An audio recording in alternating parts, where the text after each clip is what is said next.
Okay, there you go. Okay, last time we learned NP hardness, right? What is NP hard? What does NP hard mean? I'll briefly go over the concepts because today, motivated by the complexity of the problems, we are going to study approximation algorithms, right? When you cannot solve problems optimally fast, so what should you do? Algorithm class? Yeah, advanced algorithms. Yeah.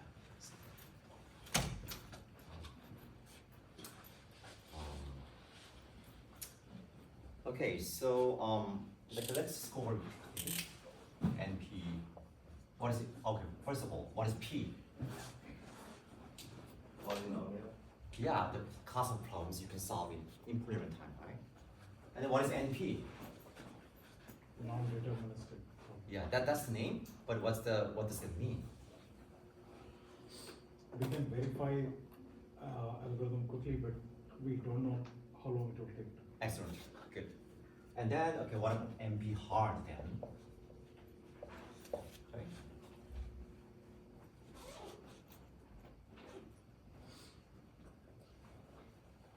NP hard, when you see hard, means that in computer science you see that okay, the problem is as hard as any NP problem.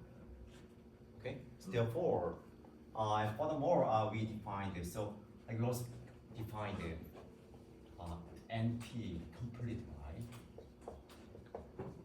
So basically, NP plus NP hard would imply NP complete. So which means that, and we saw that there are lots of problems here that belong to NP complete. So I mean, in short, sometimes we use NPC for shorthand there of NP complete. So this NPC is a very interesting problem class because basically it captures the complete complexity of like the whole NP problems.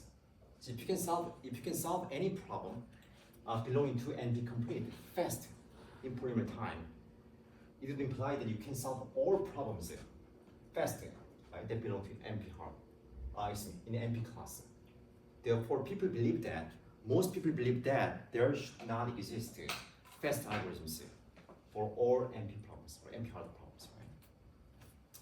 So okay, so then we have to decide why. Okay, so you can many problems we run across in practice are NP hard.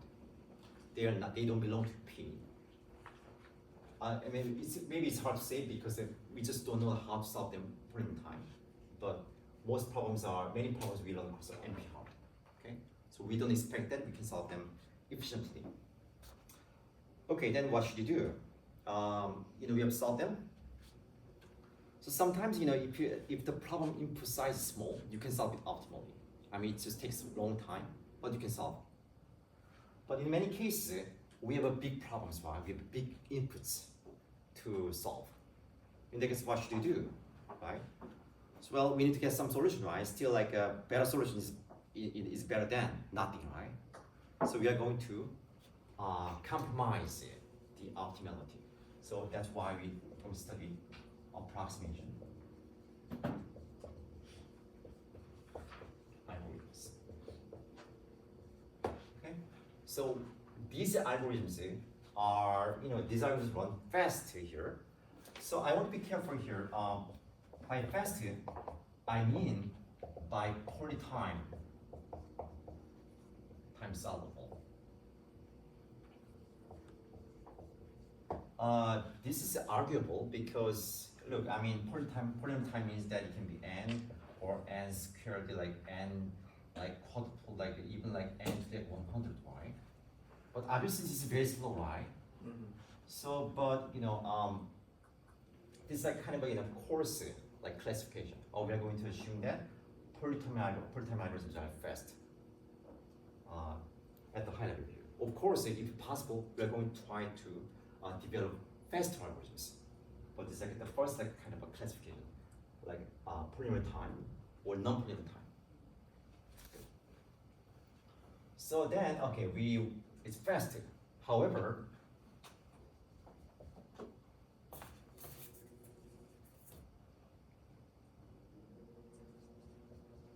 the solutions can be suboptimal. So remember that we learned the optimization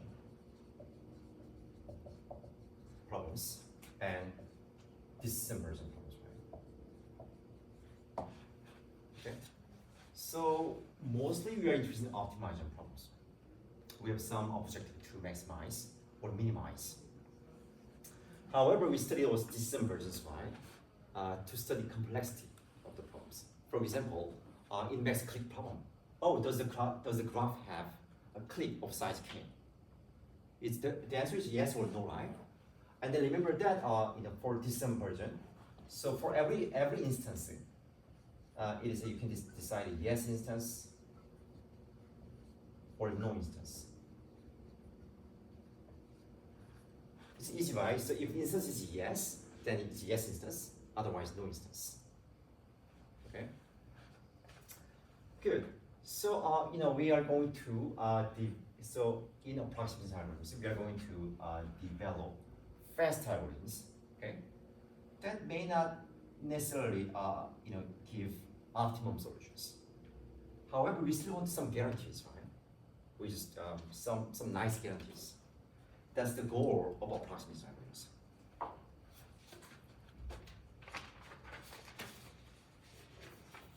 You can see the whole thing. There's like some details in the lecture note, so don't worry about too much. Okay, let's define some. Okay, then we need to define the quality of the approximation algorithms, how good they are, right? Because we are not going to get optimum solutions, so we need to define the quality of the approximation algorithms.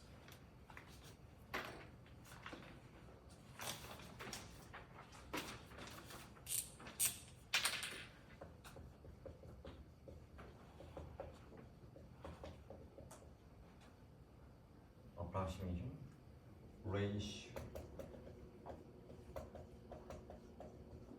Okay, so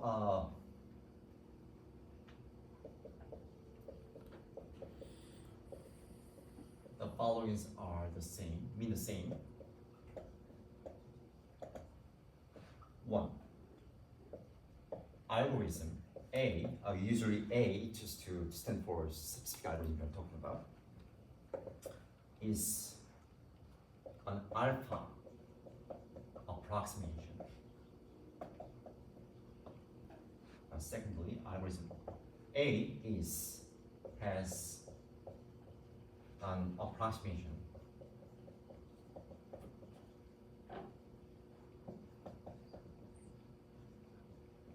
factor alpha.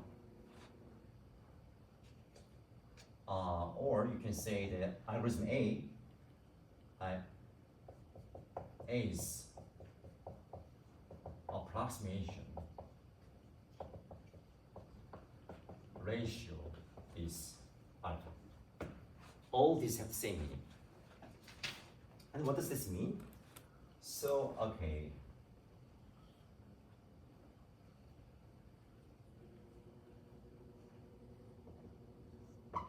If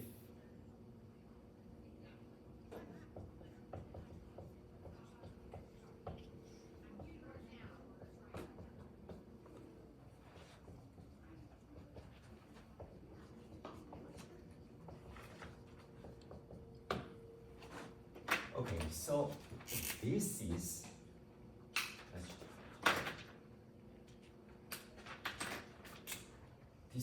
algorithm A's objective. Okay, because as you can see from up here, it stands for the optimum solutions objective for instance I.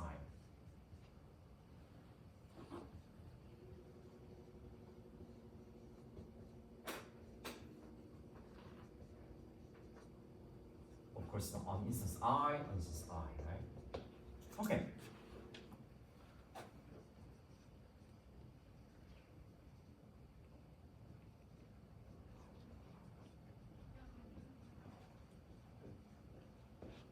Okay, so we say that we have a algorithm A is approximation ratio alpha, if algorithm A is objective, is at most alpha times the optimum solution is objective, right? For all instances.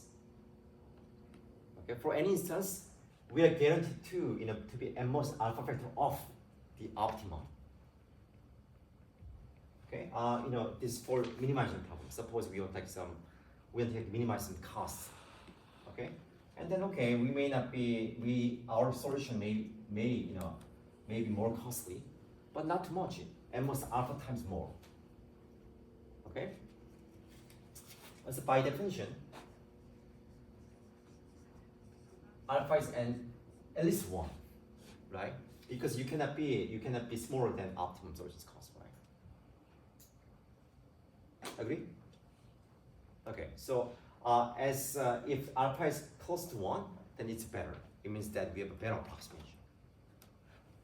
Okay, any questions about this? What's alpha? Alpha? Alpha is some value. So we are going to design, for example, we'll design some algorithm A that has approximate ratio, say like 2, which means that our algorithm costs almost twice more than the optimum solution. So basically, this alpha is kind of measures the quality of your algorithm. Okay, of course, sometimes it can be maximization, right? Then it will become less than 1, and then it will be at least alpha, right? So it's really to split the sign.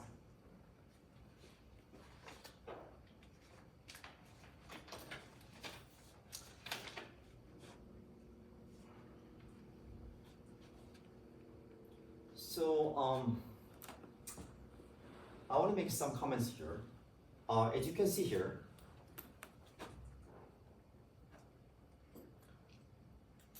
here the approximation algorithm measures the distance of the algorithm against the optimum solution for all inputs. This is very important. But then, so it's kind of nice because you have a guarantee. You have a good guarantee for any solution, any inputs. Because before you see the inputs, right, you have certain guarantees, right? That's nice. So you have a robustness property. However, in practice, there are some instances you will never see. Like most instances are maybe easy.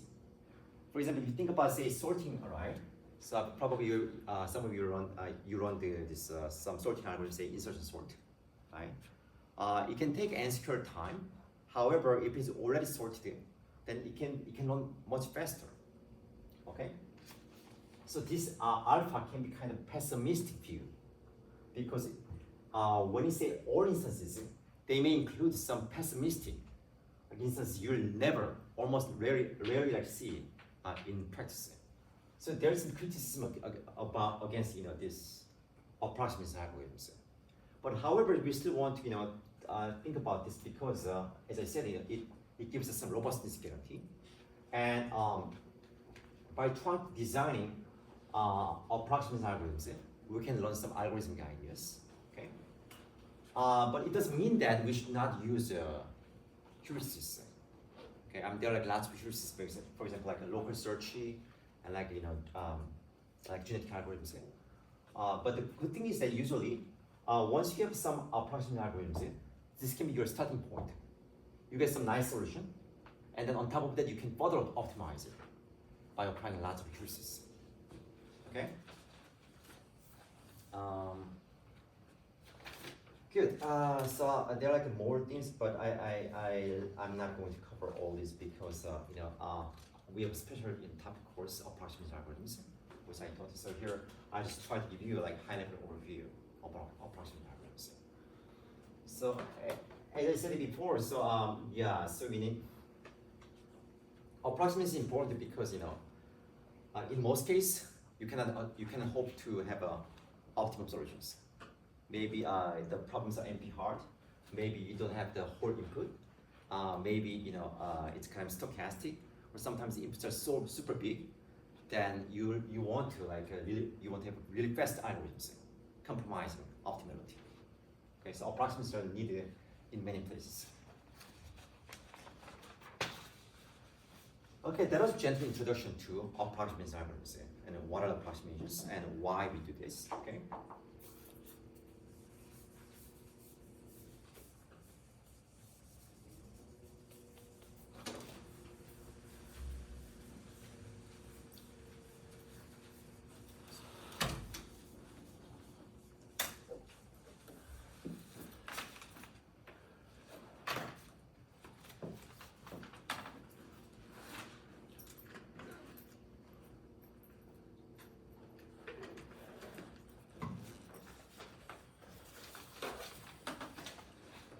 We're going to see some couple of examples of approximation algorithms.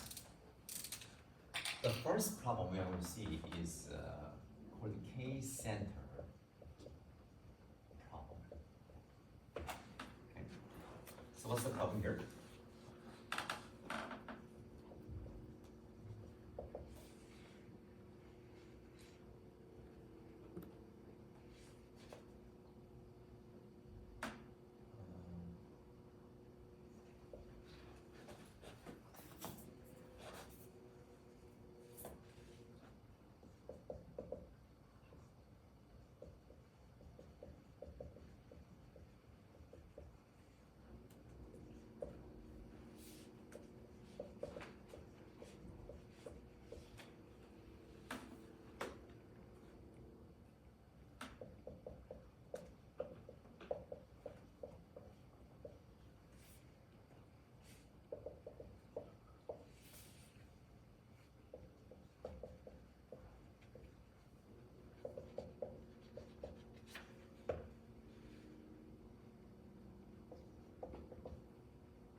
I guess I messed up here, so I guess I used to use dij. Okay, what's the problem here? So we are given a number of points, let's say n points here, okay, with a set of points. And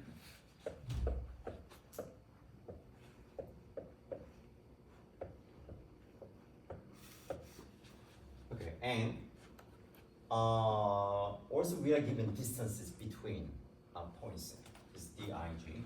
So if I give I and j, so distance will be dij. Okay.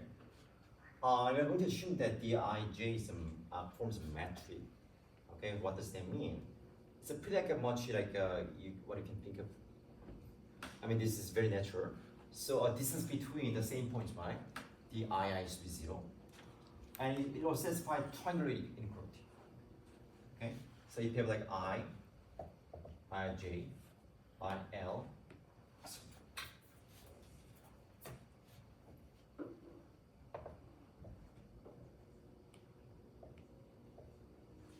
Distance between I and L is at most distance between I and j, and plus a distance between j and L.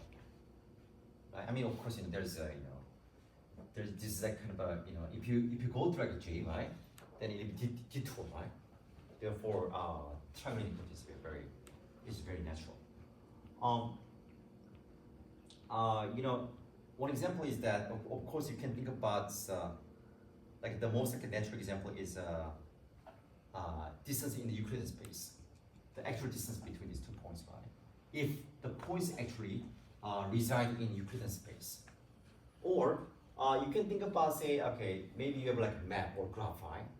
And then okay, Dij could be like a shortest distance between 2 points, I and j. Okay, that also satisfies this metric conditions. Okay, so it's a very natural condition. And what's our goal here? Okay, so we are also given k here. So we want to choose up to k centers out of the given n points. Okay, from V we want to choose k points, such that the maximum distance from any point is minimized. Okay, so let's what does that mean? So let me give an example.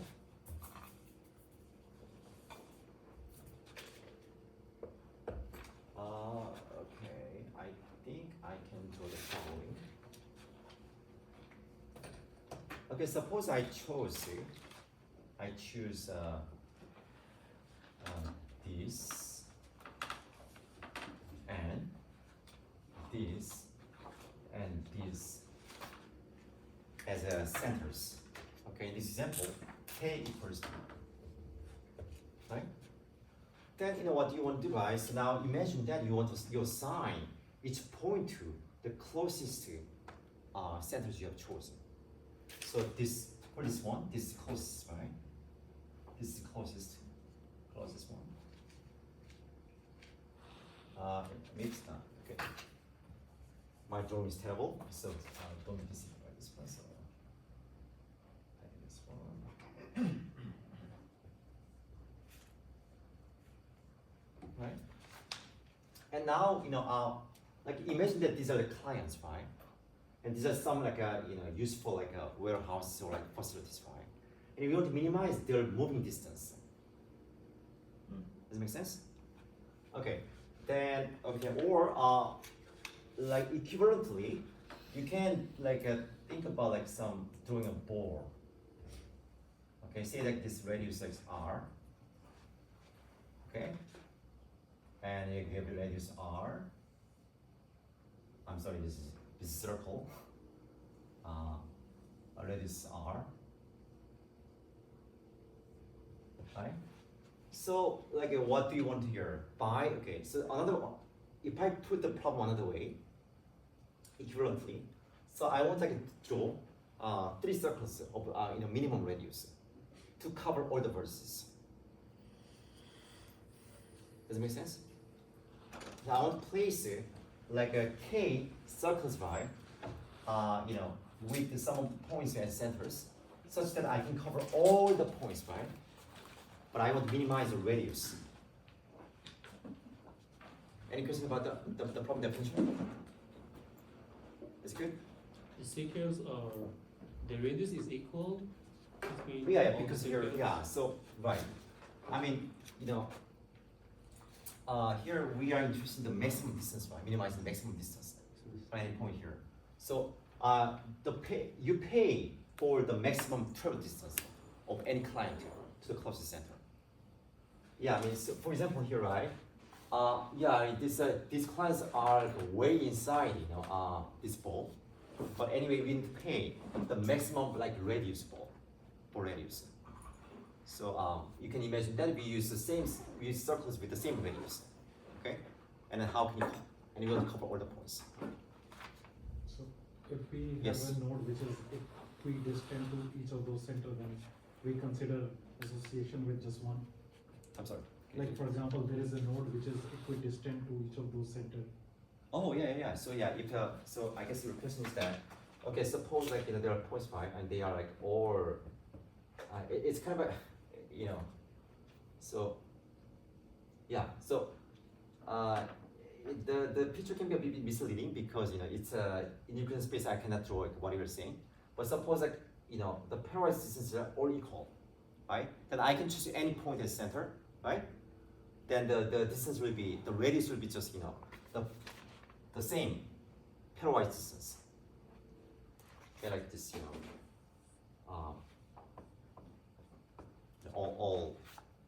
all distance will be like within will have same distance from the center. Okay. Yeah. So any questions about the problem? Is the problem clear? Yes? No? Yes, it's good. It's clear. Okay. Just start with one quick comment here. This is probably the simplest clustering problem. What does clustering do? So in real life, we see like lots of points. Okay, like in data analysis, you see lots of points here. The points can be actual points like in the map, but they can represent like some data labels, like some vectors with some features. Okay. Then when you see this tons of data, you get overwhelmed. I mean, you don't know like where to start, right? We're not talking about thousands or tens of thousands. We're talking millions, billions, vectors. Okay, what do you do? So what people do in practice is that they run some clustering algorithms.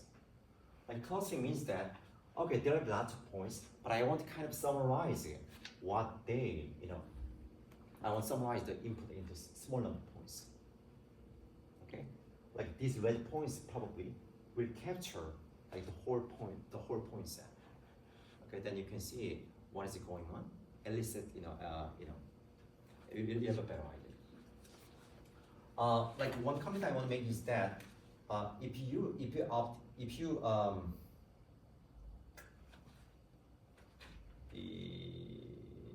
okay, so instead of this, if you minimize it,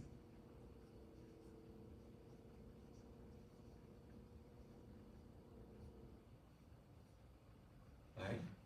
If you minimize the square distance of all points, then this becomes k-means clustering. Okay, and this is one of the most popular algorithms that is used in data analysis. Okay, but the analysis is a bit tricky. I cover like its medium version, like linear version in approximation algorithms, but that's out of scope in this course. Okay. So anyway, that's the problem. It's kind of very special setting and very simple setting of clustering. And we're going to see how we can solve this problem.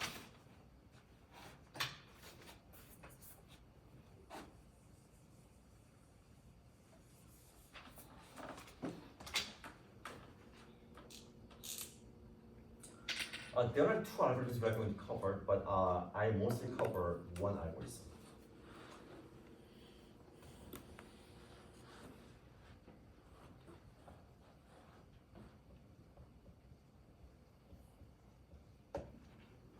Gonzalez algorithm. The first one is Gonzalez algorithm. So if you look at if you look at the syllabus, you'll see this. What does WS stand for? Okay, it's a textbook written by David Williams and David Schwartz. Okay, you can find the online copy on the web. Also, you can also in CAT courses. It's free. Okay. You can watch it for free, but you cannot print it. If you look at the this chapter,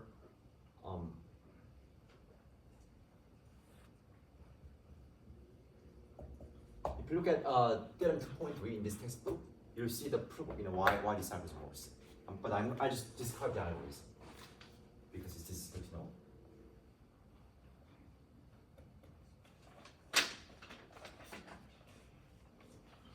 So initially, we set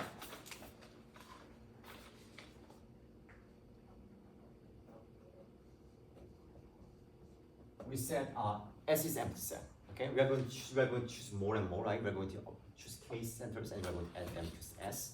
Okay.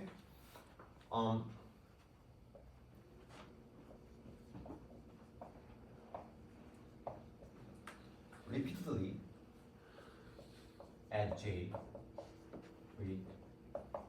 S such that DJS is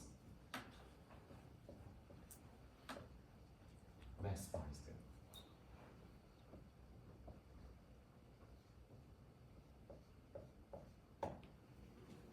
algorithm is pretty simple. Okay, so let me illustrate the algorithm using this example. So let's do this again.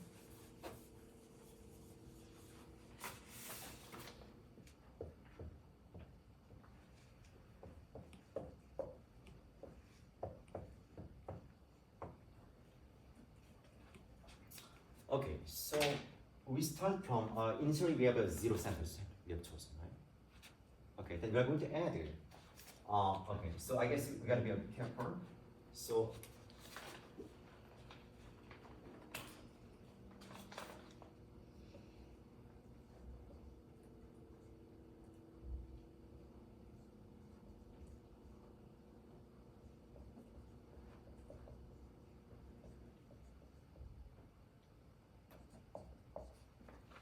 you choose, initially you just add any point, okay, at center.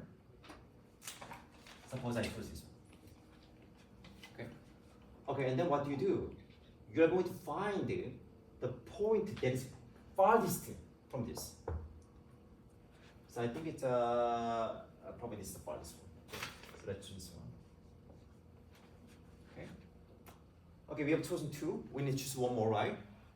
What do? We are going to choose the farthest from these 2, okay?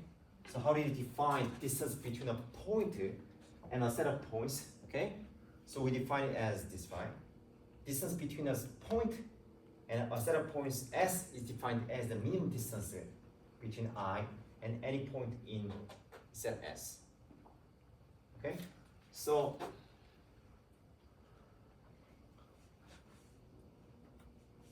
seems to me that, okay, so I think that I'm going to choose this one because the distance, this guy's distance from these 2 is this, right? Because this okay, so I've chosen 3, and that's the algorithm. Okay, do you see the idea here? Why you choose? Do you see why it makes sense to choose the farthest point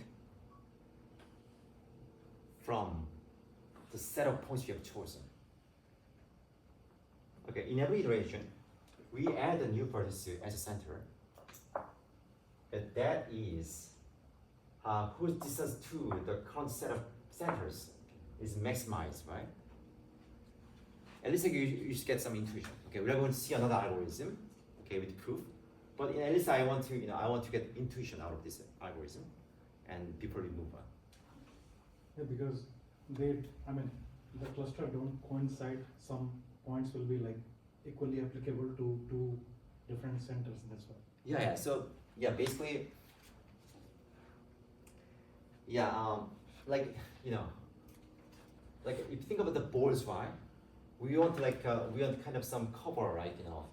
Like a large series, right? If the 2 balls, if I choose like two close points, right, at centers, right? The balls, right, will almost overlap, right? So they wouldn't have a lot of coverage. Okay, so it kind of makes sense that we kind of want to separate these centers, right? Yes. So are all like the places we know so we can pick, or it's like a randomly placed? No, you can it's deterministic algorithm. There's no randomness here. Okay. The first point you choose any point as you want. Any point of the existing. Yeah, I mean any point from the given points you choose one, point. and then in next iteration, you choose any vertex that's maximum distance from the what you have. From the max distance. Yes. Okay. If there are ties here, doesn't matter. You choose anyone you like.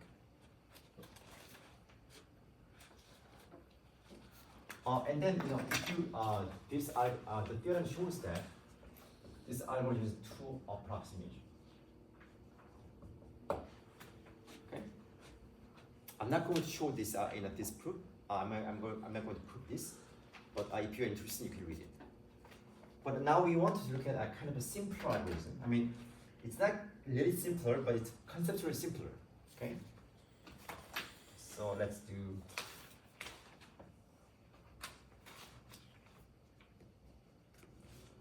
Oh, by the way, so Okay, it shows it's two approximation, but you can also see that. Okay, I guess I need to explain this.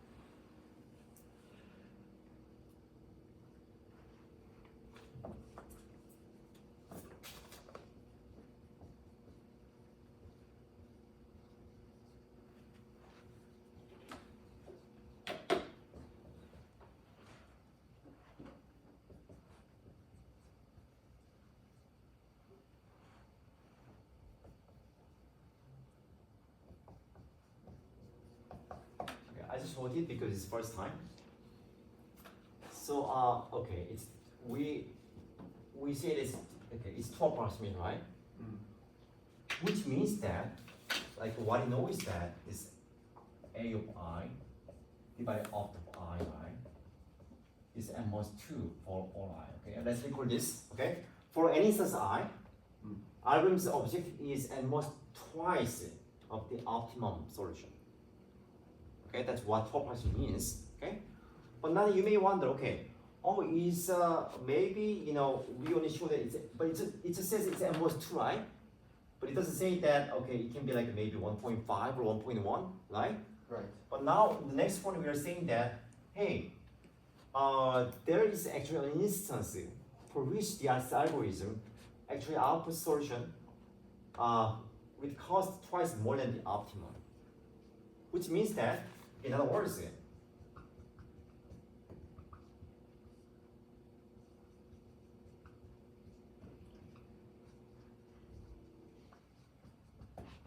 this is what I mean, right? Okay, then, okay, so this both implies, right, for approximation, and this, if you combine these two, right, then it will imply that analysis is tight. Okay? Because here, you know, you suppose you show that, oh, yeah, in the worst case, n minus 2, right? Factor is n minus 2. But maybe your analysis, but maybe you're not careful enough. Maybe the algorithm is better. But no. Actually, it says that the algorithm is a fundamental problem here because there, for some instances, the gap is actually 2. That in the sense we say that the analysis is tight. Make sense? Okay. So actually the instance is very simple, so let's just go very quickly. So it's kind of silly example, but you know. So let's say there's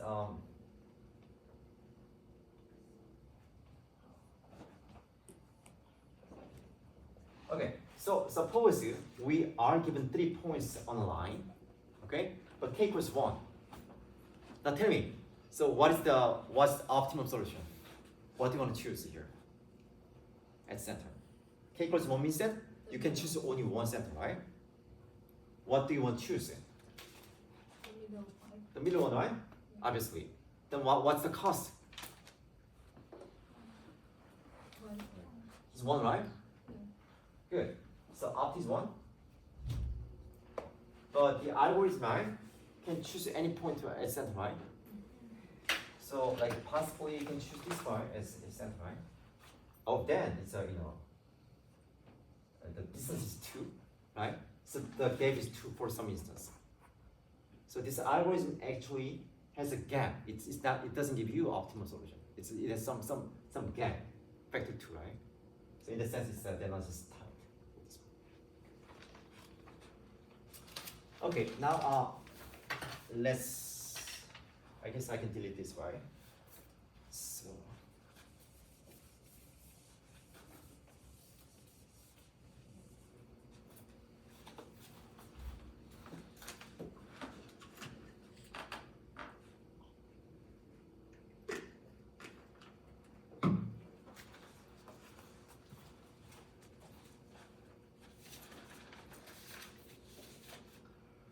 Okay, the next algorithm we are going to look at is HS algorithm. HS is stands for Hochbaum and Schmois. Schmois, the author of this book, WS book, and Hochbaum is a professor at UC Berkeley. Okay, what does this algorithm do? So,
I need to explain this a bit.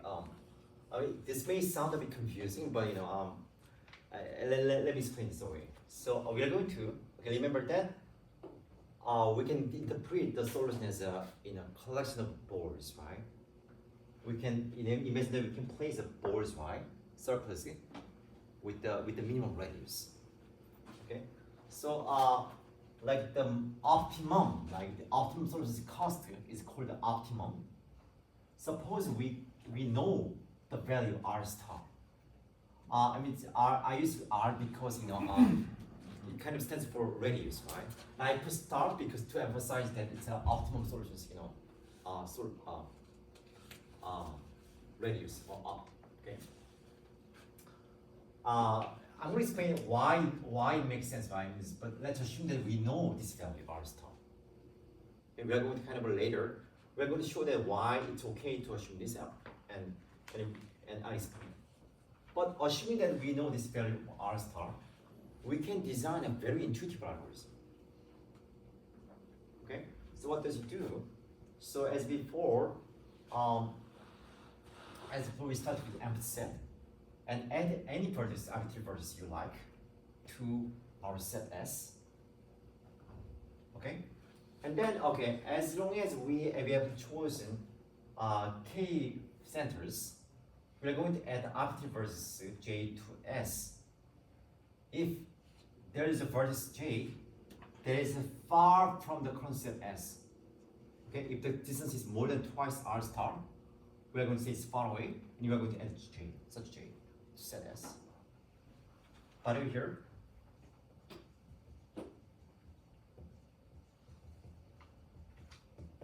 So, of course, if such J exists, otherwise do nothing.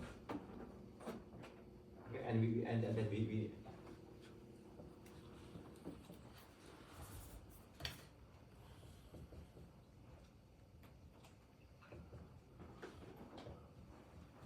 otherwise we can terminate. So, okay. So why is this true?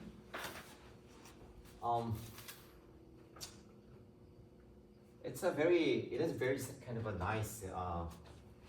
I'm going to explain this, algorithm using using slightly different language. Okay, so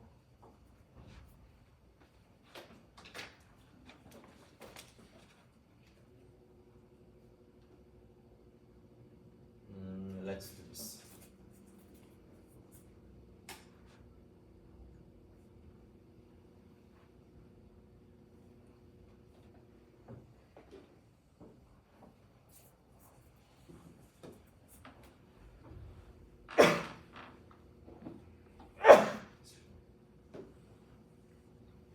Let me cheat here.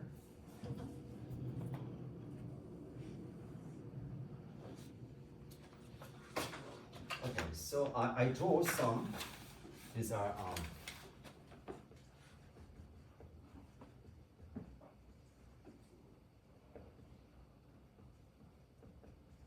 okay, I drew like a 3 optimum solutions boards. Okay, so these are, and then it has. I'm visualizing, how the optimum solution should look like. Okay, so it has 3 centers. It has 3 centers, right? And all the points are within distance r star, right? Right? And there are lots of points here, but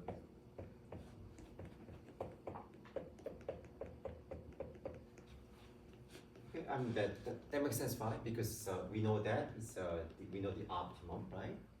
That every point should be within distance r star from its centers. Okay. So, okay, what does our algorithm do, right? So, like initially we choose, if we add any vertex y to S. So suppose I chose this as my center. Okay, I mean I can do that, right? Then what do I want to show, right? So I want to show that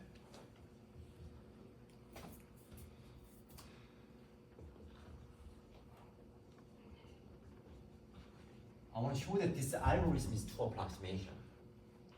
Okay? Then eventually I need to show that if I draw balls with radius twice r star, then I can cover all the points. Right? So let's draw a picture here. So like this.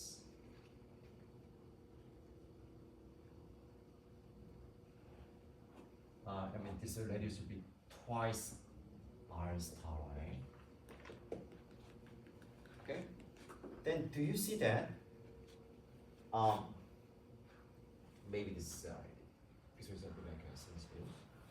Do you see that this blue ball? I didn't do the completely because a space problem. But if I drew this twice r star radius ball, then do you see this ball, blue ball, contains this red ball? Right? Why is it true? Because if you see, this distance, right? This is at most r star, right? Okay. And if you get any point, right, this is also at most r star, right? Therefore, okay, so we know that all the points, right, distances are in a metric space. Therefore, this distance, right, is at most twice r star. This is at most r star, this is at most r star, and therefore this must be at most twice r star. You can argue that any point in this red ball is within distance twice r star from this blue point. Okay? Does it make sense? Yes. Good. And then, okay, now, like what is, I'm going to reinterpret this algorithm, right? Like in a more intuitive language. Okay? So, like, basically, by drawing boards, I want to cover all the points, right? But now, when I draw this circle, this ball, I'm covering all the points here, right? So I don't care about them anymore. So like imagine that like when I draw a circle, this ball, blue ball, like imagine that all the points inside this blue ball, imagine that I delete all of them. I don't care about them anymore. Okay? Then what does algorithm do is that among the remaining points, I choose any point arbitrarily. Right? That's what you're doing here, right? So I already deleted any point, distance within twice r star. So the remaining points will be all have distance distance more than twice r star, right? So it's really the same as choosing any point among the remaining points, right? Okay, it's good. So then suppose that now I choose say this point, right? Arbitrary, right? Okay. Then what happens, right? So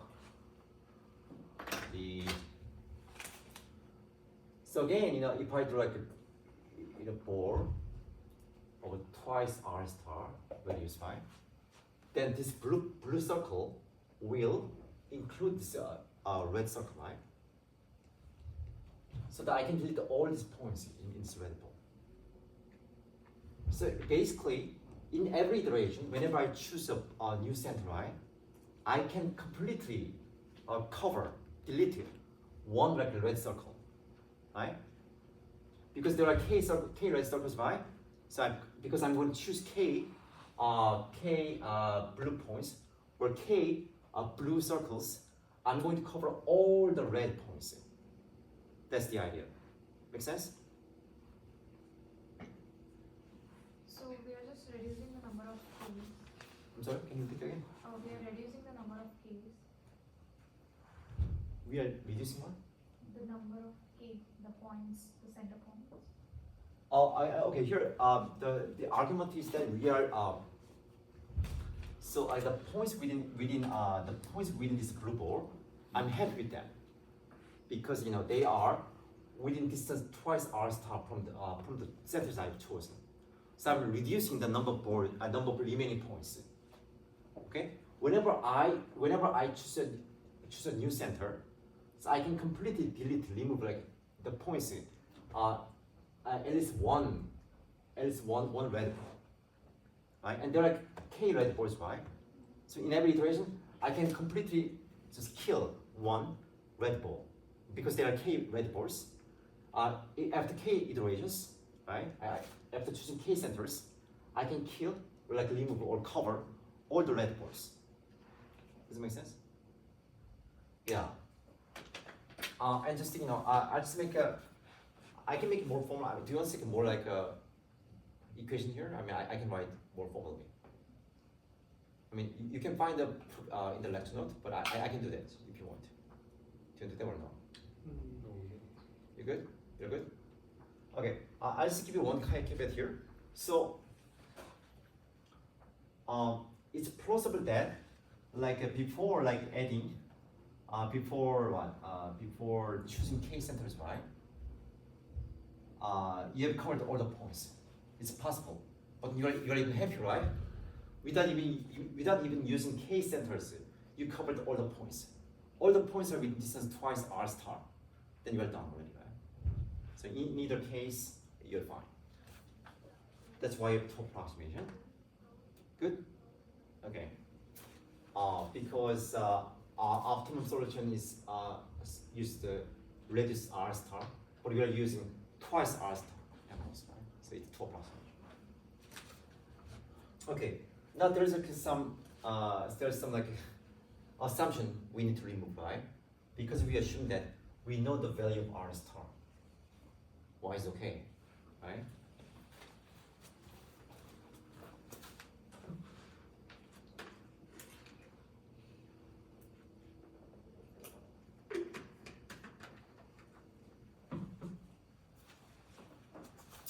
And it's kind of weird because we are going to show that k center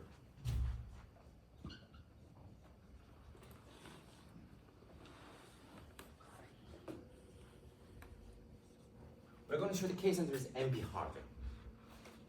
Okay. So we actually don't know what is r star value. I mean, yes, you can by by trying all possible like solutions by brute force. But you don't know this R star value. But then how in the world we can say we know the value of R star, right? So that's kind of assumption we want to build here. Okay. So.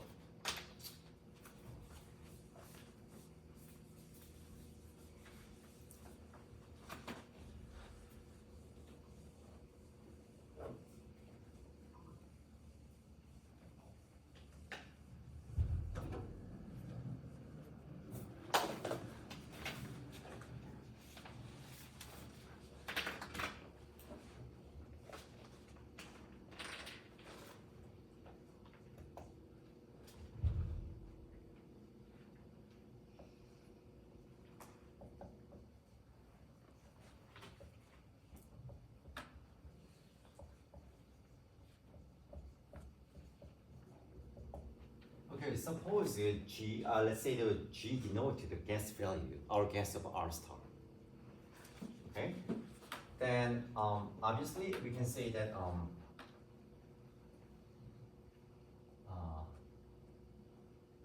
then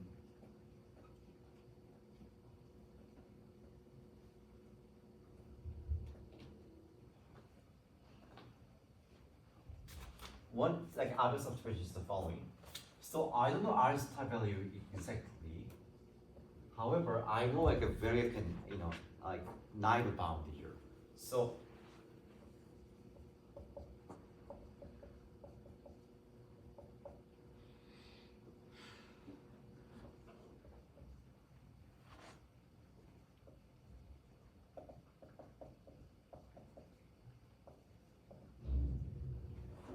okay. So I'm going to assume that let's assume that Dij.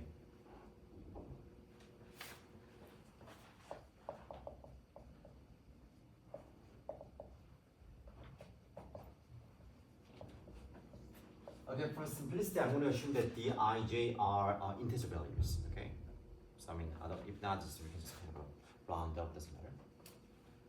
So anyway, so R star. Okay, so I know that the R star, the optimum should be between these two values. What's the most obvious upper bound? Okay, so that's the maximum pairwise distance, right?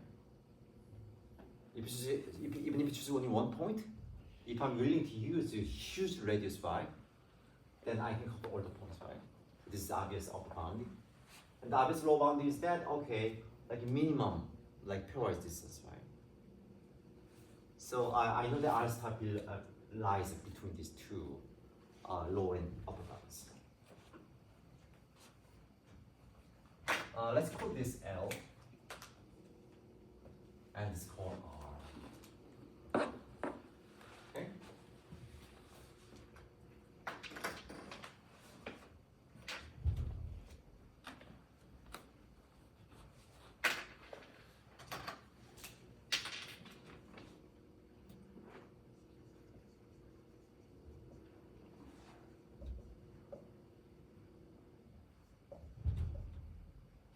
I'm sorry.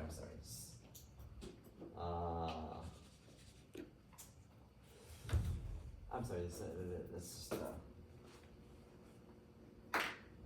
let's call. Okay, so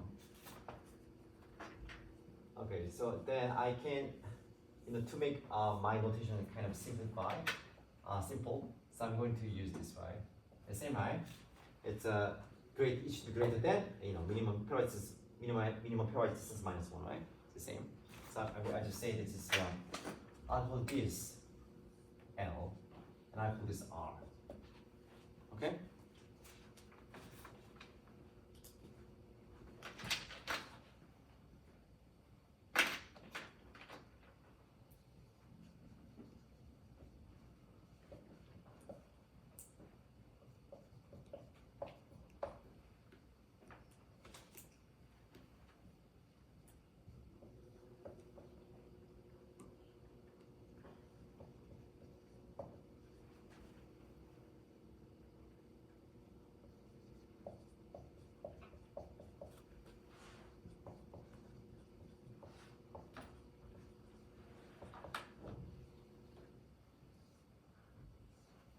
Okay, we're going to say that our guess G is good if the algorithm picks at most k centers. Okay, so let me make you one observation here. It's kind of easy. Okay, sorry. Observation 1. If G is no smaller than R star, then WS chooses at most k centers.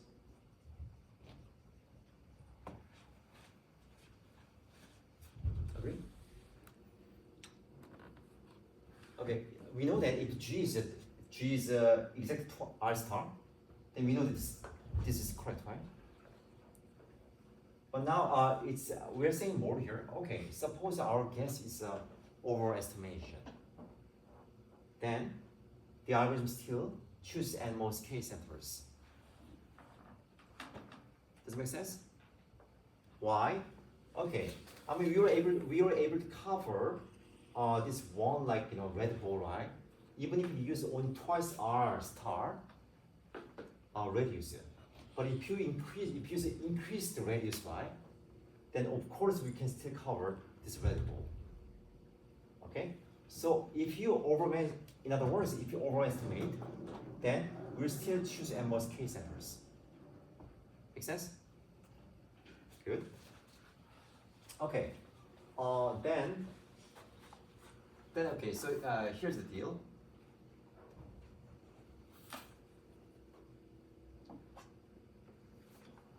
But what about this, right? But now let's think about this, right?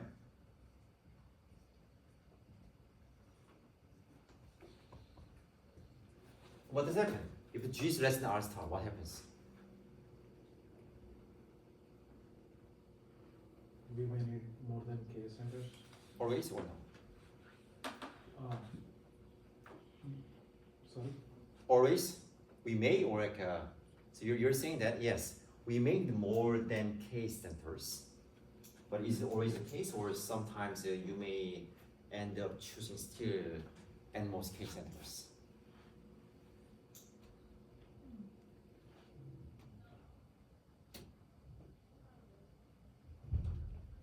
What you're saying is completely correct. I agree with you. So if you underestimate y, if you underestimate R star, then WS may choose more than k centers. It's plausible because we have no guarantee, right? But it's also plausible that we may still choose at most k centers. So both outcomes are possible. At most it can happen maybe at most k or more than k. We have no control on this, right? But all we know is that for overestimate case, we are fine. We choose at most k centers. Okay? This kind of hard constraint because we are not allowed to choose more than k centers, right? So if you underestimate, we could be in trouble. But sometimes it could be good. But okay, but suppose I underestimate, right? But suppose I chose at most k centers, right? Then I should be happy, right? I should be only happy, right? I chose at most k centers. Then then the radius I used less than twice R star. Therefore, I'm still happy, right? I have no complaint. Okay, but I can just predict what's going to happen for underestimation. Okay, so let's look at this, right? Clearly, this is overestimation. If I guess is R, and it can be only overestimation. Therefore, if G equals R, then I'm gonna have K centers at most. If my guess is L, then maybe I'll be lucky. Maybe I'll have K centers, but maybe more than K centers. Okay. So in other words, following this definition, right? for sure, G is good when if G is R, right? Because if I set G equals to G to R, then it'll choose n most k centers, right? But if I set G to L, I don't know what's going to happen. Okay, so okay, explore almost. Okay, so what do we do here?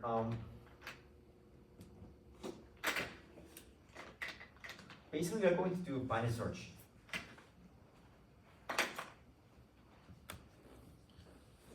If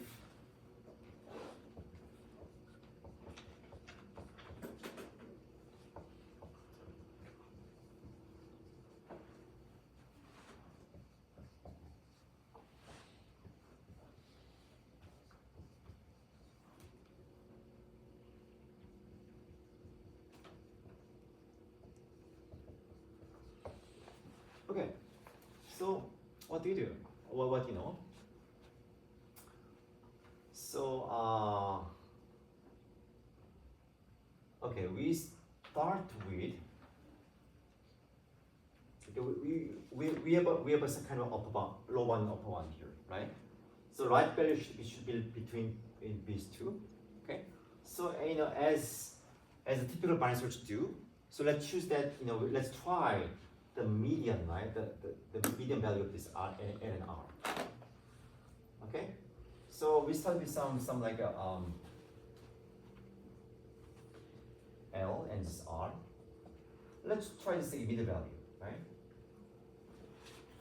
So there are two possible cases, right? So okay, so okay, so if I set this in a G, if I try this by, okay, the possible outcome is that okay, more than k centers, right? Suppose we have chosen lots of centers, then what does that mean, right? Then for sure, okay, it means that okay, maybe I really underestimated. Okay, so I want to kind of relax, right? Okay, maybe okay, this was my search range, but now I want to kind of shrink, right? By kind of now I'm really to overestimate, right? Okay, in second case, right, is the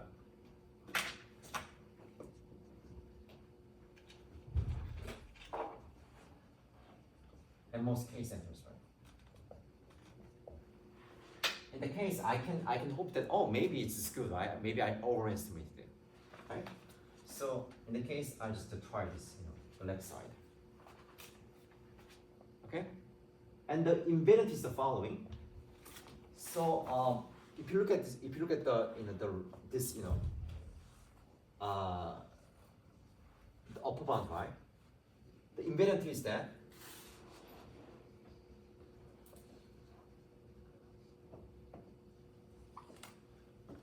it's always good. Okay, we start that. Okay, this in the beginning, right? We know that if you try R, then we have most k centers, right? This is good. So in this case, we still use the same R. It's still good. In this case, because we chose that we reduce the range a lot, right? Because we know that this is now good, right? It means that okay, we ended up choosing at most k centers, right? So in any case, we always maintain that the upper bound is good.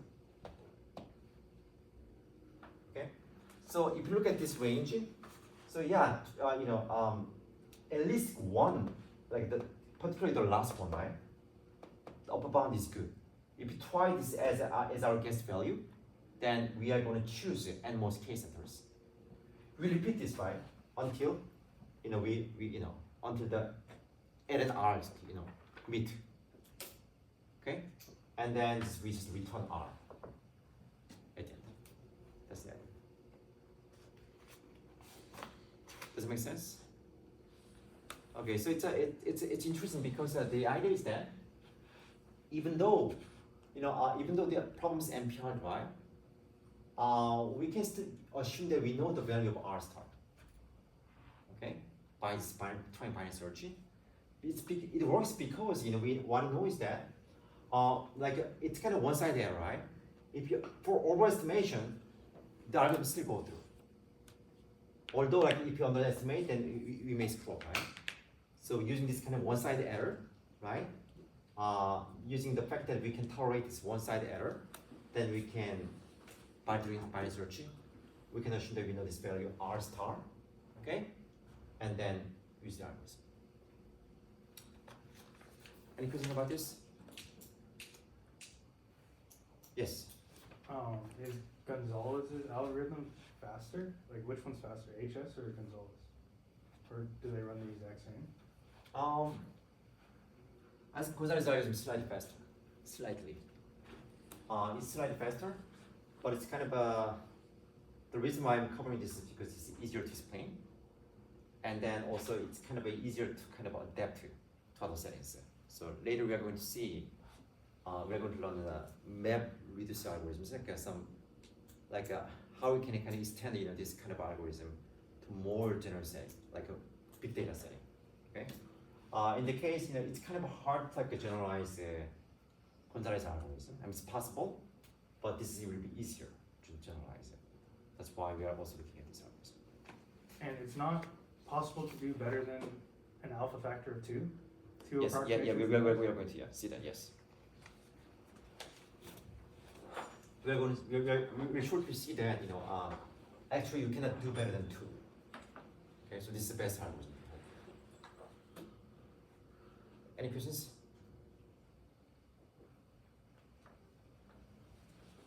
Okay, then let's take about 10 minutes break.